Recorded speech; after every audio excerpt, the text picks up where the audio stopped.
Picture this: a quiet town, a possessed girl, and a whole lot of strange stuff going on. Welcome to Watseka, a place where at one point things got really weird.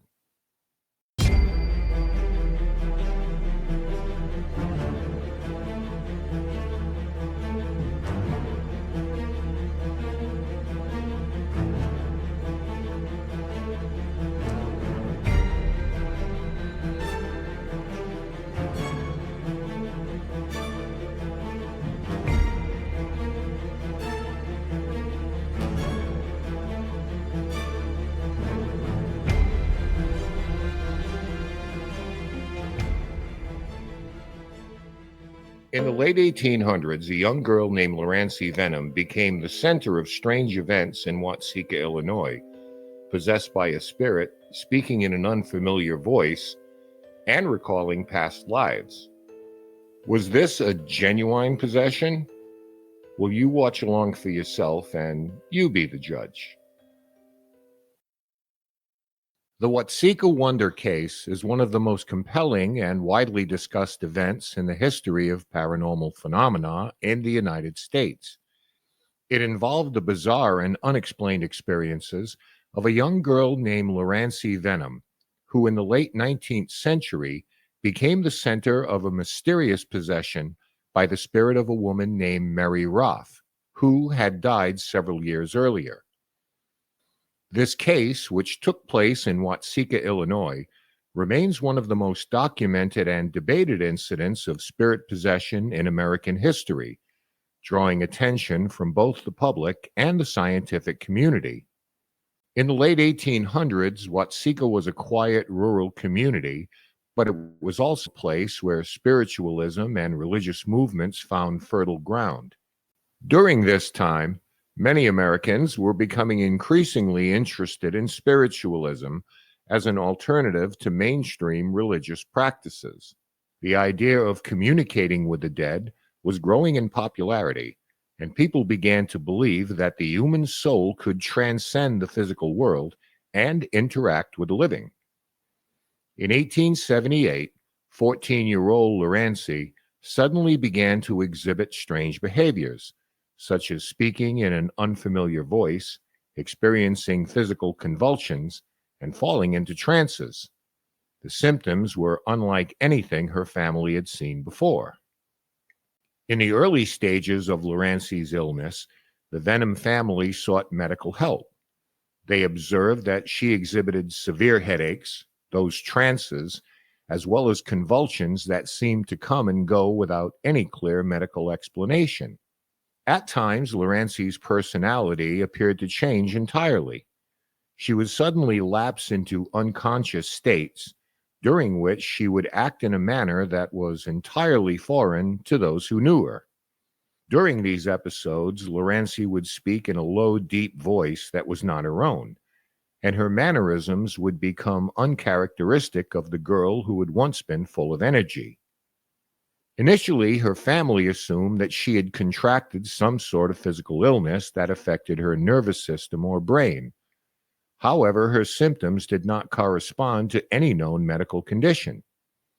As time passed, the situation grew more distressing.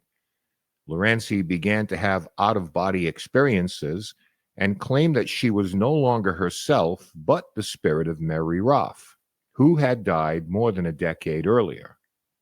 Her speech patterns during these trances would shift, and she would speak in a voice that family members described as resembling that of a completely different person.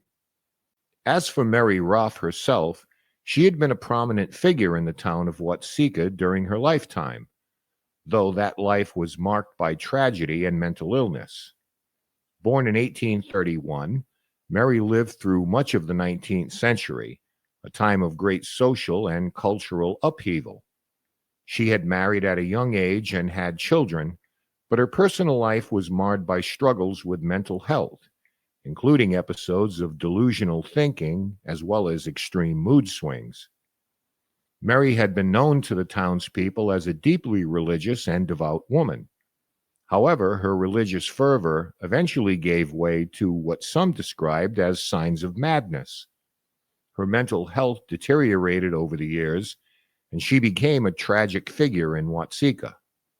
She would often fall into fits of irrational behavior, making strange claims and behaving erratically in front of her family and friends. It is believed that Mary's mental state worsened until, in 1865, she passed away at the age of 34, leaving behind a devastated family and a community that mourned her loss.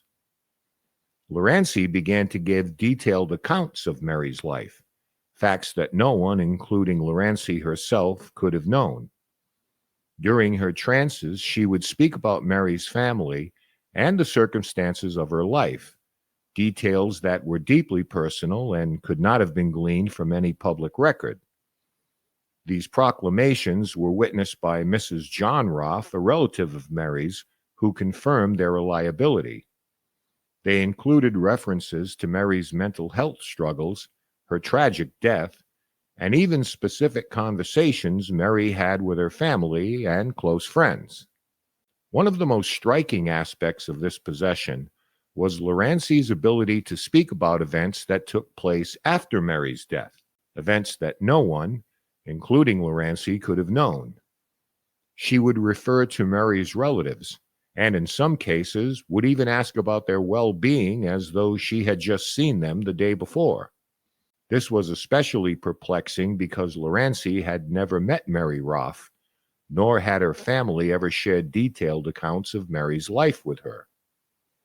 Lurancy's physical appearance and emotional state were said to undergo noticeable changes during her episodes of possession. Witnesses claimed that during her trances, her eyes would gloss over, her facial expression would change, and she would sometimes adopt a stern or grave demeanor. Her body language was described as being more rigid and unnatural, and at times, her posture would seem different from that of the young girl she had been before the possession began. In addition to these physical changes, Lurancy's emotional state became erratic. When she was in the throes of the possession, she would exhibit emotional responses that were out of character for the girl her family knew. She would weep uncontrollably at times, expressing sorrow and despair over her own death, as though she were truly Mary. She would sometimes grow angry and demand to be left alone, or insist that her family treat her as Mary Roff rather than Lurancy. At other times, she was reported to laugh hysterically or display an unsettling calm, as if she were experiencing a detachment from her own body. Another key witness was Reverend B.W. Wright, a local minister who had heard of the possession through the grapevine. Reverend Wright gave a detailed report of what he had witnessed. According to him, Lurancy's behavior during the seances was nothing short of strange. She would sometimes speak in a calm, unearthly voice and discuss topics that seemed completely foreign to her normal personality. Reverend Wright also commented on the emotional gravity of the seances. He was particularly struck by the intensity of Lurancy's expressions of grief as Mary Roff, and how she seemed to have deep emotional connections to those who were present. These moments of sorrow and distress created a sense of unease among the witnesses, many of whom were unsure whether they were witnessing a true supernatural event or a psychological breakdown. The increasingly strange nature of Lurancy's possession led her family to consult with Dr. E. Winchester Stevens, a physician and spiritualist. Dr. Stevens was known in the area for his involvement with spiritualism, and he believed Lurancy's condition was not the result of a medical illness, but rather a spirit possession. According to Dr. Stevens, her body was being used as a vessel for Mary Roff's restless spirit, which had not been able to move on after death. He began performing spiritualist rituals in an attempt to communicate with Mary and to help her spirit find peace. These rituals, which included seances, prayers, as well as other spiritual practices, were intended to facilitate a connection between the living world and the afterlife. Lurancy's family and others in the community were initially skeptical of Dr. Stevens' methods, but they were also desperate to find a way to help Lurancy and end this possession. As the seances continued, she would fall into deep trances, during which she would speak in the voice of Mary, revealing even more intimate details of her life. According to Dr. Stevens, as well as other witnesses, Lurancy's condition seemed to fluctuate between moments of clarity and moments of complete possession. It was during these times of possession that her behavior became most unsettling, as she would demand to be treated as Mary and exhibit all the traits of the deceased woman. The discussions sometimes involved deeply emotional exchanges, in which Lurancy, acting as Mary, would ask for forgiveness for the sins she believed she had committed during her lifetime. At other times, Mary would express regret about her own death, lamenting the fact that she had not had the chance to reconcile with her family or live a full life. Dr. Stevens and other spiritualists believed that these exchanges were important steps in releasing Mary's spirit from her earthly attachments. According to spiritualist beliefs, the spirit of a deceased person could remain stuck in the physical world if it was unable to find peace, and this could cause emotional and physical disturbances in the living person who was being possessed. Therefore, the purpose of the seances was not only to communicate with Mary, but to help her resolve her issues, allowing her to move on to the afterlife. The turning point in the Watseka Wonder case came after several months of seances and spiritual work. According to the accounts of those who were present, during one of the final seances, Lurancy began to exhibit signs of emotional release, expressing a deep sense of peace and closure. It was reported that, after a particularly emotional exchange, Lurancy's behavior dramatically changed. She stopped speaking in the voice of Mary Roff and began to show signs of returning to her original identity. Mary's spirit had found peace and was finally able to leave Lurancy's body. Lurancy's parents and other witnesses observed that, after this moment, she no longer exhibited the strange behaviors that had previously defined her possession. The change was sudden and profound. Lurancy seemed to snap back to her former self with no memory of the possession. At this point, Lurancy's body and mind appeared to have been freed from the influence of Mary's spirit. She was able to speak again in her own voice, and her physical and emotional state returned to normal. The convulsions, trances, and outbursts ceased, and she was able to resume her life as a normal young girl once more. Lurancy appeared to recover fully from the possession. She returned to school, resumed her normal activities, and lived the rest of her life without further incidents of possession or unusual behavior. Her family, who had been so desperate and fearful during the months of possession, now believed that their daughter had been saved, not just from a medical condition, but from the influence of a restless spirit.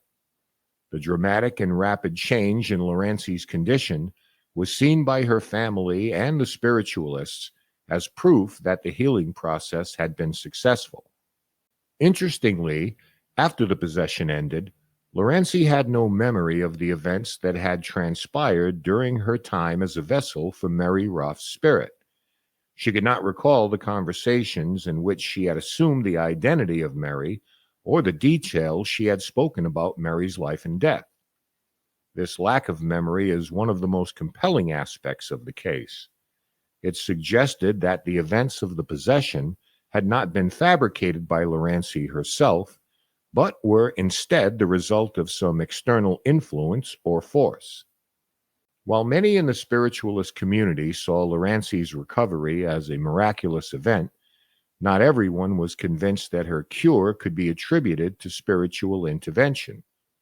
Some skeptics argued that Lurancy's behavior was the result of psychological factors, such as hysteria or dissociative identity disorder, rather than spirit possession, and that her apparent recovery could be explained by the natural course of her condition. Others questioned whether Dr. Stevens' spiritual practices were truly responsible for Lurancy's cure, or whether it was simply a coincidence that she recovered after a period of time. They argued that the rituals and seances could have had a placebo effect, providing her family with the belief that their daughter was cured when, in reality, her symptoms had simply resolved on their own. The curing of Lurancy Vennum marked the conclusion of one of the most extraordinary cases of spirit possession in American history. It left behind a legacy that would continue to fuel interest in paranormal phenomena for years to come. For those who believed in the supernatural, the case was seen as definitive proof of the power of spiritualism and the existence of an afterlife. For skeptics, it remained a puzzling anomaly, one that could be interpreted in a variety of ways depending on one's perspective. In the end, the story of Lurancy Vennum and the Watseka Wonder raised more questions than it answered, but it remains one of the most intriguing and mysterious cases in the history of paranormal research. Whether viewed as a case of true spirit possession or as a psychological phenomenon, her recovery remains a powerful testament to the mysteries of the human mind and our enduring fascination with the unknown. In January of 1882, now an attractive young woman, Lurancy Vennum married George Binning, a New York-born farmer of English parentage from near Watseka. They moved to Rawlins County, Kansas in 1884, where Lurancy became the mother of 13 children. Well, that's the Watseka Wonder for you. Proof that sometimes the truth is stranger than fiction, and a little spookier too. And whether you're a skeptic or a believer, stories like this will always give you pause for thought. So that's where we'll leave it. But we do have to ask the question, what would it be like to be possessed by someone else? If you feel you've been possessed by someone, or perhaps you're the one who goes around possessing people yourself, let us know in the comments section.